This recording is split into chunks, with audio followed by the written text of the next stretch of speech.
अब हम जानेंगे इस वीडियो में इलेक्ट्रॉनिक विन्यास, इलेक्ट्रॉनिक कॉन्फ़िगरेशन। प्रथम संक्रमण श्रेणी के तत्वों में 3D कक्षकों में क्रमशः एक एक इलेक्ट्रॉन भरते हैं। इस श्रेणी में प्रथम तत्व स्कैंडियम में 3D1 4s2 तथा अंतिम तत्व जिंक में 3D10 4s2 विन्यास पाया जाता है। प्रथम संक्रमण श्रेणी के तत्वों के विस्तृत इलेक्ट्रॉनिक विन्यास सारणी 1.3 में प्रदर्शित किए गए हैं। इस श्रेणी में क्रोमियम 24 तथा कॉपर 29 के असंगत इलेक्ट्रॉनिक विन्यास का कारण अर्धपूरित एक पूर्ण 3D कक्षकों का स्थायित्व है। अर्धपूरित एवं पूर्ण कक्षक अपेक्षाकृत अधिक स्थायी होते हैं, अतः क्रोमियम तथा कॉपर के परमाणु इस स्थिति को प्राप्त एवं पूर्ण कक्षक अपेक्षाकृत अधिक स्थायी होते हैं, अतः क्रोमियम तथा कॉपर के परमाणु इस स्थिति को प्राप्त करने के लिए एक इलेक्ट्रॉनिक अंतिम ऑर्बिटल 4s से उपांतिम 3D में खींच लेते हैं। प्रथम श्रेणी के तत्वों Cr तथा Cu को छोड़कर, क्रोमियम तथा कॉपर को छोड़कर के इलेक्ट्रॉनिक विन्यास से स्पष्ट है कि इन तत्वों की बाह्यतम कक्षक 4s में 2 इलेक्ट्रॉन होते हैं। इलेक्ट्रॉनिक विन्यास की इस समानता के कारण प्रथम श्रेणी के तत्वों के भौतिक तथा रासायनिक गुणों में पर्याप्त समानता चतुर्थ आवर्त में बाईं से दाईं ओर आने पर मिलती है। सारणी 1.3 प्रथम संक्रमण श्रेणी के तत्वों के इलेक्ट्रॉनिक विन्यास। तत्व परमाणु क्रमांक इलेक्ट्रॉनिक विन्यास स्कैंडियम 21 इलेक्ट्रॉनिक विन्यास 1s2 2s2 2p6 3s2 3p6 d1 4s2।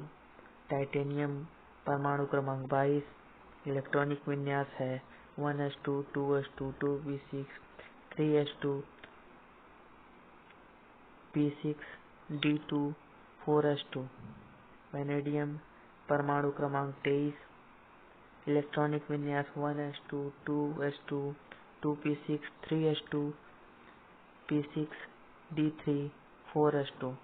Chromium परमाणु क्रमांक 24 इलेक्ट्रॉनिक विन्यास 1s2 2s2 2p6 3s2 p6 d5 4s1। Manganese 25 1s2 2s2 2p6 3s2 p6 d5 4s2।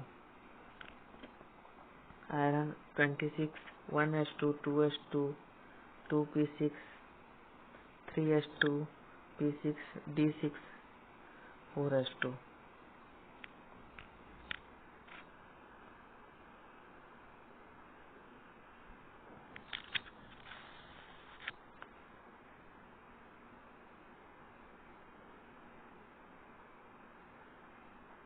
सारणी 1.6 द्वितीय तथा तृतीय संक्रमण श्रेणी के तत्वों के अपेक्षित एवं संभावित इलेक्ट्रॉनिक विन्यास। आप इसका स्क्रीनशॉट भी ले सकते हैं अपने समझने के अनुसार, जिसमें आपको समझने में अधिक सहायता होगी।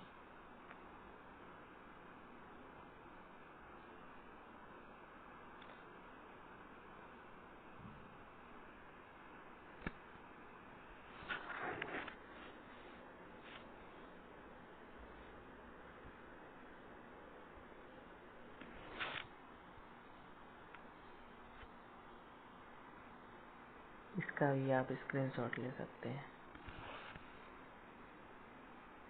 Copper nickel, cobalt nickel copper zinc परमाणु क्रमांक 27 28 29 30 इलेक्ट्रॉनिक विन्यास डायग्राम में प्रदर्शित है। द्वितीय संक्रमण श्रेणी या 4D श्रेणी के तत्व आवर्त सारणी के 5वें आवर्त में पाए जाते हैं। इस श्रेणी में Y इट्रियम Z=39 से CD Z=48 तक कुल 10 तत्व आते हैं, जिनके संयोजी कोष इलेक्ट्रॉनिक विन्यास में 4D कक्षक में क्रमशः एक इलेक्ट्रॉन भरकर चतुर्थ मुख्य क्वांटम स्तर को पूर्ण करते हैं। 4D श्रेणी के तत्वों को सारणी 1.4 में प्रदर्शित किया गया है। सारणी 1.4 द्वितीय संक्रमण श्रेणी या 4D श्रेणी। आवर्त 5 वर्ग 3 से 12 तत्व Y ZR NB MO TC RU RH PD AG CD। परमाणु क्रमांक 39 से 48। संयोजी कोश विन्यास। तृतीय संक्रमण श्रेणी या 5D श्रेणी के तत्व आवर्त सारणी के छठे आवर्त में आते हैं। इस श्रेणी में लैंथेनम 57 से हैफनियम HF 72 से Hg 80 तक कुल 10 तत्व आते हैं। लैंथेनम La 57 के बाद Ce 58 तक के कुल 14 तत्व लैंथेनाइड श्रेणी या 4F श्रेणी के अंतर्गत आते हैं, अर्थात La मुख्य संक्रमण श्रेणी या D ब्लॉक का तथा Ce से Lu तक अंतर संक्रमण श्रेणी या F ब्लॉक के तत्व हैं। 5D श्रेणी को सारणी 1.5 में प्रदर्शित किया गया है।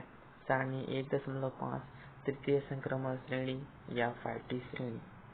इसका आप स्क्रीनशॉट ले सकते हैं अपनी जानकारी के लिए और इसे अच्छे से समझने के लिए। अब आगे बढ़ते हैं।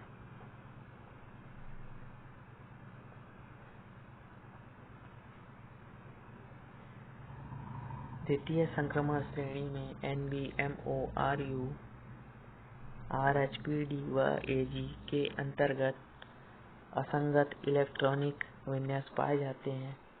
इस तरह तृतीय श्रेणी में PT AU में प्रेक्षित एवं संभावित विन्यासों में भिन्नता पाई जाती है। इनमें से MOAG तथा AU के असंगत विन्यासों की व्याख्या अर्धपूर्ण तथा पूर्ण भरे D उपकोषों के स्थायित्व के आधार पर किया जा सकता है। शेष तत्वों के असंगत विन्यासों की व्याख्या उक्त आधार पर संभव नहीं है। वस्तुतः इन तत्वों के असंगत विन्यासों की व्याख्या के लिए कोई सरल व्याख्या अब तक प्रस्तुत नहीं किया जा सकता है। इन तत्वों के असंगत विन्यासों की व्याख्या के लिए एक दूसरे अन्य कारक फैक्टर्स उत्तरदायी माने जाते हैं, जिनमें से पहला नाभिकीय इलेक्ट्रॉन आकर्षण, दूसरा किसी इलेक्ट्रॉन का अन्य कई इलेक्ट्रॉन द्वारा परिरक्षण